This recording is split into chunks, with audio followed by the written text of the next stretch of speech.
তাদের skill development করার জন্য এই যে পার্ট টাইম জবের কাজ করা রেজিস্টার বিল্ডিং এ এইটার কোঅপারেশনের কাজ, সেটা নিয়ে আমাদের প্রস্তাবনা থাকবে। কিন্তু আমাদের যদি আজকে ঢাকা বিশ্ববিদ্যালয় লাইব্রেরি দেখে আমরা, সেই লাইব্রেরি একটা জীর্ণ একটা লাইব্রেরি এবং এত সীমাবদ্ধতা, তো ভাই লাইব্রেরিটাকে যদি আমি এনরিচ না করি তাহলে ভাই এখান থেকে কিভাবে নলেজের উৎপাদন হবে? ফ্যাসিলিটি দেওয়া আর আমার শিক্ষার্থী ভাই বোনদেরকে তাদেরকে এভাবে অপরায়ণ করা, তাদেরকে তাদের এই সংকটের মধ্যে দিয়ে যাওয়া, সেটা সত্যিকার অর্থে আমাদেরকে অনেক বেশি ব্যথিত করে। আমরা বলবো এখানে অবশ্যই আগে শিক্ষার্থীদের স্বার্থ সবার আগে, এর পাশাপাশি আমাদের কর্মচারী কর্মকর্তা আছে তাদের এটা করতে হবে। তো কিন্তু কর্মচারী কর্মকর্তাদেরকে আপনি একজন লর্ড বানাবেন, তারা আমাদেরকে বলবেন তোমরা লাঞ্চের পরে আসো, সেগুলো এখন আর চলবে না, সেটা স্বাধীন বাংলাদেশে চলবে না। এবং এই ডাকসু পরবর্তী আমরা ওয়াদা করছি, সেটা আমরা এই রেজিস্টার বিল্ডিংকে ডিজিটালাইজেশন করা এবং রেজিস্টার বিল্ডিং এ কেউ হেনস্থার শিকার হবে না। এটা সার্ভিস, সে বাসায় বসে সেই কাজটা করে নিবে। একজন শিক্ষার্থীকে কেন মানে কি ধরনের একটা মান্দাতিন আমলের কাজ, সে একই ফর্ম তাকে ডিপার্টমেন্টে ফিল আপ করতে হবে, তাকে হলে ফিল আপ করতে হবে, আবার তাকে রেজিস্টার বিল্ডিং গিয়ে ফিল আপ করতে হবে, আবার তাকে অনলাইনে টাইপ করে ফিল আপ করতে হবে। এটা কি ভাই? এই জটিলতাগুলো একটা কৃত্রিম তৈরি, সেটা আমরা ইতিমধ্যে আইডেন্টিফাই করতে পেরেছি। এবং এই জটিলতা নিরসন করার জন্য একজন শিক্ষার্থী সে ঘরে বসে সে সব কাজ করতে পারবে, সার্টিফিকেট সে তার কাছে চলে আসবে। এবং এই যে রোডম্যাপ, সেটা আমরা খুব দ্রুত সময়ের মধ্যে আমরা সেটা প্রস্তাবনা করবো এবং আমরা জিতে এসে অবশ্যই এটা খুব দ্রুত সময়ের মধ্যে আমরা এটা বাস্তবায়ন করব। এবং এর পাশাপাশি আমাদের প্রত্যেকটা ডিপার্টমেন্টে আমাদের এখানে ফ্যাকাল্টিগুলো আছে, social science faculty, arts faculty, Mokarram Bhaban, Curzon, এই জায়গায় কোনো ক্যান্টিন নাই। শিক্ষার্থীরা এই যে ক্লাস করে, ক্লাসের পরে তাদের এই খাবার নিয়ে হলে যাইতে হয়, হলে দেখা যায় অল্প জায়গা ক্যান্টিনগুলো যেগুলো আছে। তো আমরা এই ক্যান্টিন বিগত সময় শিক্ষার্থীদের এটা গণদাবি প্রত্যেকটা ফ্যাকাল্টিতে ক্যান্টিন হওয়া, কিন্তু এই ক্যান্টিনগুলো এখন পর্যন্ত হয় না। এটা কিন্তু চাইলে এটা 1 মাসের কাজ। তো আমাদের কাছে মনে হয়েছে বিগত সময়ে বিশ্ববিদ্যালয় প্রশাসনের তাদের দুর্বলতা, তাদের অযোগ্যতা এবং যারা নেতৃত্ব পর্যায়ে ছিল তাদের অযোগ্যতার কারণে এগুলো হয় না। আমরা নির্বাচিত হয়ে এসে ইনশাল্লাহ এটা 1 মাসের মধ্যে সম্ভব প্রত্যেকটা ফ্যাকাল্টিতে ক্যান্টিন এস্টাবলিশ করা এবং এই ক্যান্টিনে একই সাথে ভর্তুকি দেওয়া, এবং সেটা ইনশাল্লাহ আমরা করব। এর পাশাপাশি আমাদের প্রশাসনিক ভবনের কথা বলছিলাম, এখানে আজকে আমরা যদি দেখি বহির্বিশ্বে প্রত্যেকটা জায়গায় শিক্ষার্থীরা তার পড়াশোনার পাশাপাশি সবাই পার্ট টাইম জব করে। তো এই ঢাকা বিশ্ববিদ্যালয়ে যে আমরা বলছি ডিজিটালাইজেশন করবো আমাদের রেজিস্টার বিল্ডিংকে, পাশাপাশি এই রেজিস্টার বিল্ডিং এ আমাদের শিক্ষার্থী যারা আছে, ভাই বোনরা আছে, তারা অনেকে টিউশন করায়, তাদের স্কিল ডেভেলপমেন্ট করার জন্য এই যে পার্ট টাইম জবের কাজ করা রেজিস্টার বিল্ডিং এ এইটার কোঅপারেশনের কাজ, সেটা নিয়ে আমাদের প্রস্তাবনা থাকবে। এবং আমরা আশা করছি এর মাধ্যমে শিক্ষার্থী এবং বিশ্ববিদ্যালয় প্রশাসন উভয় উপকৃত হবে এবং তাদের এই যে অ্যাডমিনিস্ট্রেটিভ কোয়ালিটি সেটা অনেক বেশি সমৃদ্ধ হবে। এর পাশাপাশি আমাদের লাইব্রেরির কথা, আজকে দেখেন আপনি বিশ্বের যে কোনো দেশে যান, আপনি তুরস্কে যান, এরদোয়ানের প্রেসিডেন্সিয়াল প্যালেস যেখানে আছে তার পাশে সবচেয়ে বড়, সেই সবচেয়ে যে জায়গায় ইনভেস্ট করেছে সেটা হচ্ছে লাইব্রেরি। পৃথিবীর সবচেয়ে থার্ড লার্জেস্ট লাইব্রেরি হচ্ছে এরদোয়ানের প্রেসিডেন্সিয়াল প্যালেসের পাশে যে লাইব্রেরিটা আছে, বিশাল লাইব্রেরি, 24 ঘন্টা খোলা থাকে এবং সেখানে সব ধরনের ফ্যাসিলিটি। কিন্তু আমাদের যদি আজকে ঢাকা বিশ্ববিদ্যালয় লাইব্রেরি দেখে আমরা, সেই লাইব্রেরি একটা জীর্ণ একটা লাইব্রেরি এবং এত সীমাবদ্ধতা, তো ভাই লাইব্রেরিটাকে যদি আমি এনরিচ না করি তাহলে ভাই এখান থেকে কিভাবে নলেজের উৎপাদন হবে? মানে আমরা যে ঢাকা বিশ্ববিদ্যালয় যে আমরা প্রাচ্যের অক্সফোর্ড বলি, বাংলাদেশের শ্রেষ্ঠ বিশ্ববিদ্যালয়, কিন্তু এই লাইব্রেরিটাকে যদি আমরা এভাবে জীর্ণ অবস্থা রেখে দিই তাহলে তো আমাদের ভাগ্যের পরিবর্তন হবে না। এখান থেকে সাহিত্যিক, প্রাবন্ধিক, গবেষক, একাডেমিশিয়ান এগুলো তো তৈরি হবে না। তো সেই কারণে এটা আমাদের কমিটমেন্ট, আমরা এই লাইব্রেরিটাকে ওয়ার্ল্ডের টপ ক্লাস একটা লাইব্রেরি বানানোর জন্য আমরা সর্বাত্মক প্রয়াস চালাবো এবং ইনশাল্লাহ আমরা এটা পারবো ইনশাল্লাহ। এর পাশাপাশি আমাদের ঢাকা বিশ্ববিদ্যালয়ের সেন্ট্রাল মসজিদ, দেখেন ঢাকা বিশ্ববিদ্যালয়ের এই মসজিদটা অনেক ইতিহাসের সাথে জড়িত, এইটা একটা কালচারাল সেন্টার হওয়ার কথা। আমরা পৃথিবীর যদি অক্সফোর্ডে যান, সেখানে ওখানকার মসজিদ একটা কালচারাল সেন্টার, এবং এই যে তার্কির কথা বললাম, এখানে সবচেয়ে বড় বড় মসজিদগুলো একটা কালচারাল সেন্টার। সো এই মসজিদটাকে একটা কালচারাল হাব বানাতে হবে এবং এই মসজিদে নামাজও পড়তে যাবে, পাশাপাশি ওইখানে একটা লাইব্রেরি থাকবে, ওইখানে কমপ্লেক্স থাকবে, সবকিছুর একটা সমন্বয় হবে। তো সেটার জন্য আমরা ইতিমধ্যে কাজ করেছি। বিশ্ববিদ্যালয় প্রশাসন আমাদের যে 63 দফা সংস্কার প্রস্তাবনা ছিল সেখানেও এটা দাবি ছিল, আমরা বারবার বলছি এবং বিভিন্ন কর্তৃপক্ষের সাথে আমরা আলাপ করেছি। অনেক কর্তৃপক্ষ তারা প্রস্তুত আছে আমাদের বিশ্ববিদ্যালয়ের মসজিদটা, তারা বহুতল মসজিদ এবং এটা একটা কালচার সেন্টার তারা করে দিবে। তো এটা আমরা জিতে আসার পরে ইনশাআল্লাহ শিক্ষার্থীদের ম্যান্ডেট পেয়ে আমরা এই ঢাকা বিশ্ববিদ্যালয়ের সেন্ট্রাল মসজিদটাকে একটা কালচারাল সেন্টার বানাবো ইনশাআল্লাহ। এর পাশাপাশি আমাদের জগন্নাথ হল এবং অন্যান্য ধর্মাবলম্বী আমাদের যারা ভাই বোনরা আছে, এই ঢাকা বিশ্ববিদ্যালয়ের সৌন্দর্য হচ্ছে এটা, এই যে বললাম ইউনিটি ইন ডাইভার্সিটি।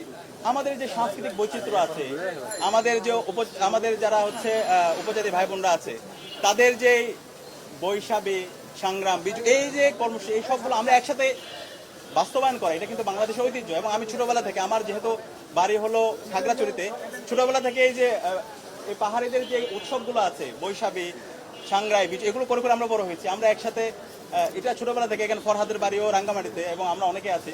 আমাদের এই যে বৈচিত্র্য দেখে আমরা বড় হয়েছি। এই যে আমাদের বাংলাদেশ সৌন্দর্য হচ্ছে এটা একটা সকল সম্প্রদায়ের মধ্যে একটা হারমোনিয়াস রিলেশনশিপ। তো এই যে হারমোনিয়াস রিলেশনশিপ, এটাকে ভাঙার জন্য বিভিন্ন পক্ষ বিগত সময় চেষ্টা করেছে। একটা হচ্ছে ওরা ভার্সেস আমরা, এইভাবে ভার্সেস তৈরি করার চেষ্টা করছে। কিন্তু আমরা নির্বাচিত হয়ে আসার পরে ইনশাল্লাহ এই ভার্সেসের রাজনীতি বাংলাদেশে চলবে না।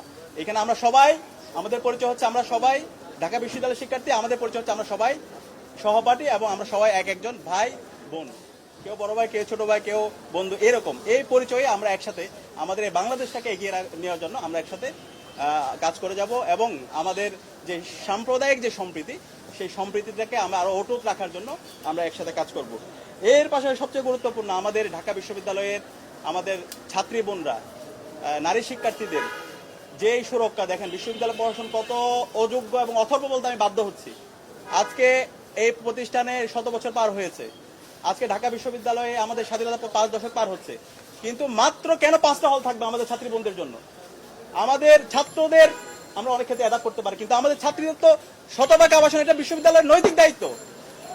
কিন্তু এটা আমাদের খুব কষ্ট দেয়। আমাদের ছাত্রী বোনরা যখন তাদের এই আবাসন সংকটের কারণে তাদের এভাবে হচ্ছে কষ্ট করতে হয়, সেটা আমাদের জন্য কষ্টের। আমরা নারীর ক্ষমতায়ন কথা বিভিন্ন ধরনের বাজুয়াট বলে বিভিন্ন জায়গায় দেখতে পাই আমাদের বিশ্ববিদ্যালয়ের শিক্ষকদেরকে, কিন্তু এই যে প্রকৃত ক্ষমতায়ন, তাদের যে অধিকার সুরক্ষা, সেটার অ্যাক্টিভিটি আমরা দেখতে পাই না। তো আমরা কমিটমেন্ট দিচ্ছি, ইনশাআল্লাহ আমরা বিজয়ী হয়ে আসার পরে আমাদের ঢাকা বিশ্ববিদ্যালয়ের আমাদের যারা বোনরা আছে, তাদের আবাসন নিয়ে কোনো চিন্তাই করতে হবে না ইনশাআল্লাহ। একই সাথে আমাদের বোনদের দেখা যায় হলগুলোতে অনাবাসিক যারা আছে এখন পর্যন্ত তারা ঢুকতে পারে না, যারা অনাবাসিক শিক্ষার্থী, এক হলের ছাত্রী অন্য হলে ঢুকতে পারে না। তো এটা তো হইতে পারে না।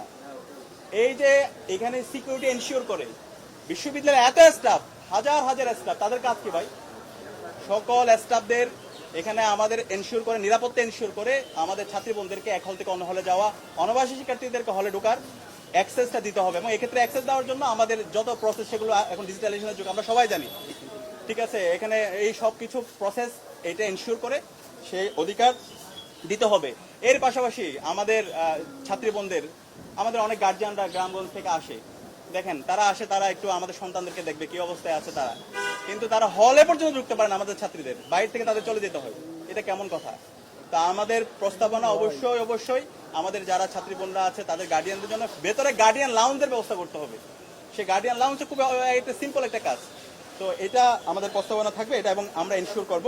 এবং এর পাশাপাশি আমাদের বোনদের যে হচ্ছে স্যানিটাইজেশন থেকে হাইজিন যে কিটগুলো দরকার, সেগুলোর ব্যবস্থা এটা বিশ্ববিদ্যালয় পড়াশোনা দেবে, এবং এটা ইনশাল্লাহ আমরা অবশ্যই করব। এর পাশাপাশি আমাদের বিশ্ববিদ্যালয়ের শিক্ষক এবং ছাত্রীদের জন্য আমাদের এদের জন্য আমরা বলছি হচ্ছে একটা ডে কেয়ার করতে হবে। এখানে সোশ্যাল সায়েন্স ফ্যাকাল্টিতে একটা ডে কেয়ার ছিল, কিন্তু কার্যকর অবস্থা নেই। প্রত্যেকটা ফ্যাকাল্টিতে এবং হলে এই ডে কেয়ারের ব্যবস্থা করতে হবে, চিলড্রেন কেয়ারের ব্যবস্থা করতে হবে। তো এই প্রস্তাবনা আমাদের থাকবে, এবং আমরা খুবই উদ্বিগ্ন। আমরা দেখতে পাচ্ছি আমাদের বোনরা, তারা জুলাই বিপ্লবে আমাদের বোনরা আমাদের জন্য, তারা সামনে থেকে তারা আমাদেরকে সাহস জুগিয়েছে, এবং এই জুলাই বিপ্লব পরবর্তী আমাদের বোনরা রাজনীতিতে তারা আসছে, এবং দেশের স্বাধীনতা সার্বভৌমত্ব এবং জুলাই আকাঙ্ক্ষার বাংলাদেশ বিনিয়োগ করার জন্য, ঐক্যবদ্ধভাবে কাজ করার জন্য তারা আমাদেরকে স্বপ্ন দেখাচ্ছে। কিন্তু সে জায়গায় আমাদের এই বোনদেরকে রাজনীতি বিমুখ করার জন্য বিভিন্ন পক্ষ ক্রমাগত সাইবার বুলিং করছে। এবং আমরা আমাদের দেখতে পেয়েছি এনসিপির যে তাসিম জারা আপু থেকে শুরু করে আমাদের প্যানেলের হচ্ছে জুমা, উম্মে সালমা, এরপর হচ্ছে তামান্না, অনেককে ক্রমাগত সাইবার বুলিং, বিভিন্নভাবে তাদেরকে হ্যারাসমেন্ট করা হচ্ছে। তো আমরা সবাইকে অনুরোধ করব, সকল ছাত্র সংগঠনকে অনুরোধ করবো, এবং বাংলাদেশের সারা দেশের আমি সবাইকে অনুরোধ করব, আমাদের বোন তারা আমাদের সম্মানের। আমরা এমন কোনো আচরণ করব না যার মাধ্যমে সম্মানহানি হয়, এবং সকল রাজনৈতিক দলকে আমি অনুরোধ করব, আমরা এই রাজনীতির নামে অপরাজনীতি করবো না, নষ্টামি করবো না। আমাদের মধ্যে প্রতিযোগিতা হবে, প্রতিদ্বন্দ্বিতা হবে, কিন্তু এইভাবে হ্যারাসমেন্ট করা, সাইবার বুলিং করা, এই চাইতে ন্যাক্কারজনক নিকৃষ্ট কাজ পৃথিবীতে আর কিছু হতে পারে না। আপনি আপনার মায়ের দিকে একটু তাকান, আপনার বোনের দিকে একটু তাকান, এগুলো কেউ আল্লাহর বাস্তে কেউ করেন না।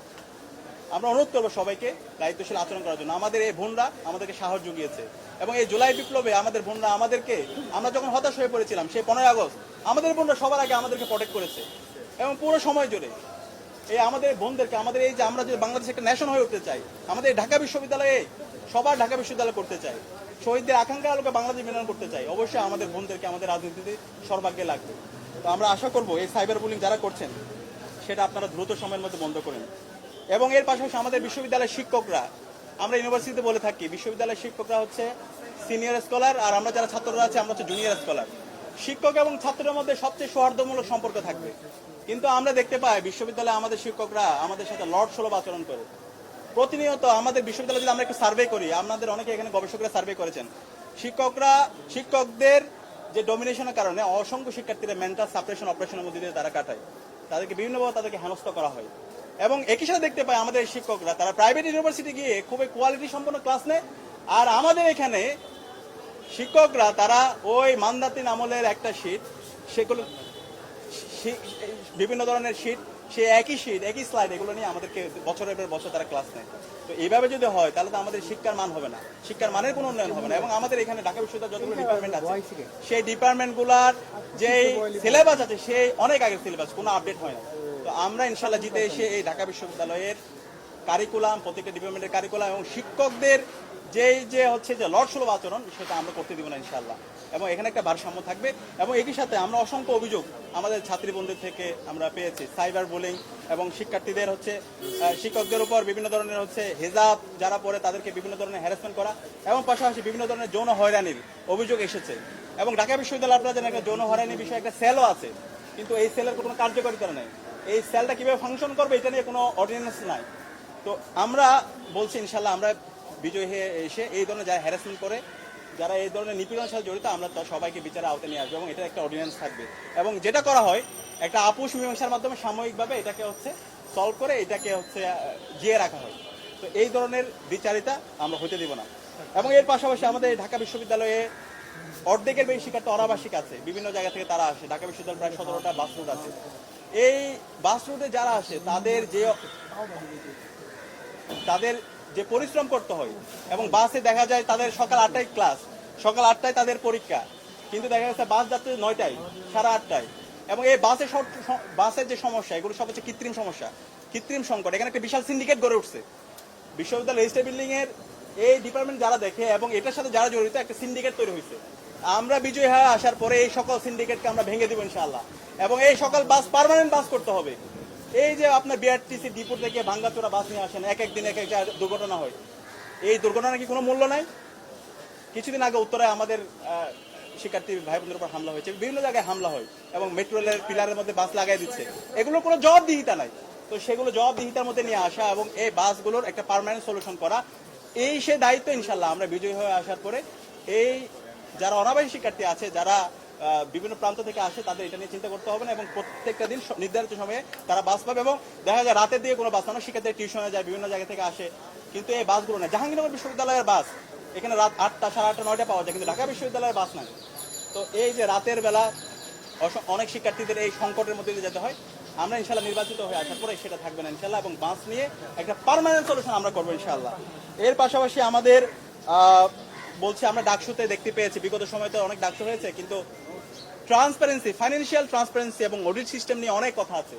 ইনশাল্লাহ আমরা আপনাদেরকে কথা দিচ্ছি, আমরা বিজয়ী হয়ে আসার পরে আমাদের এমন অডিট সিস্টেম, আমরা যেদিন বিজয় হয়ে আসবে এরপর থেকে একদম দায়িত্ব শেষ করা পর্যন্ত প্রত্যেকটা জিনিসের অডিট থাকবে ইনশাল্লাহ, স্বচ্ছতা থাকবে, জবাবদিহিতা থাকবে। এবং সেটা আমরা অডিট আকারে বিশ্ববিদ্যালয় পড়াশোনা এবং সকল শিক্ষার্থীদের কাছে আমরা সেটা পেশ করবো ইনশাআল্লাহ। এবং আমাদের আরেকটি সবচেয়ে গুরুত্বপূর্ণ দাবি, সেটা হচ্ছে এই ডাকসুকে একাডেমিক ক্যালেন্ডার মুক্ত করা। আমাদের বিশ্ববিদ্যালয় পড়াশোনাকে আমরা যে প্রেসক্রিপ্টিভ বা সংস্কার প্রস্তাবনা দিয়েছি সেটার মধ্যে একটা গুরুত্বপূর্ণ দাবি ছিল এটা। এই ডাকসুর এটা হবে একটা একাডেমিক কাজ, এটা হচ্ছে বিশ্ববিদ্যালয় পড়াশোনার একটা এটা একাডেমিক ক্যালেন্ডারে যুক্ত করে, এটা হচ্ছে একটা কাজ তাদের। তো আমরা দায়িত্ব নেওয়ার পরে ইনশাল্লাহ 1 বছরের পরে নির্ধারিত সময় আবার ডাকসুর তথ্য ঘোষণা করা, সেটা হবে আমাদের অন্যতম একটা কমিটমেন্ট। তো এই ধরনের ছাত্র সংসদ নির্বাচন করার মাধ্যমে আমরা বিশ্ববিদ্যালয়ের শিক্ষার্থীদের ভয়েসগুলো, বিশ্ববিদ্যালয়ের শিক্ষার্থীদের আকাঙ্ক্ষাগুলো, তাদের প্রত্যাশাগুলো আমরা বিশ্ববিদ্যালয় প্রশাসনকে জানাবো এবং তাদেরকে বাধ্য করব। এবং এর মাধ্যমে এই ঢাকা বিশ্ববিদ্যালয়কে একটা সবার বাংলাদেশ, শহীদদের আকাঙ্ক্ষার আলোকে বাংলাদেশ, বৈষম্যহীন ইনসাফভিত্তিক বাংলাদেশ আমরা বিনির্মাণ করব। এবং এই বাংলাদেশ ঢাকা বিশ্ববিদ্যালয় এই জুলাই আন্দোলন শুরু করেছিল এবং এর মাধ্যমে সারা দেশে ছড়িয়ে দিয়েছে। এবং এই ডাকসুর মাধ্যমে আমরা এমন একটা এক্সাম্পল সেট করব, এমন একটি নিরাপদ ক্যাম্পাস তৈরি করব এবং শিক্ষার্থীদের অধিকার সুরক্ষার কথা আমরা একদম প্রমাণ করে দেখিয়ে দিয়ে এটা সারা বাংলাদেশে একটা এক্সাম্পল সেট করবো এবং পুরো বাংলাদেশে এই মডেলে চলবে ইনশাল্লাহ। তো সবাইকে অসংখ্য ধন্যবাদ এতক্ষণ ধরে আমাদের কথা বলছেন।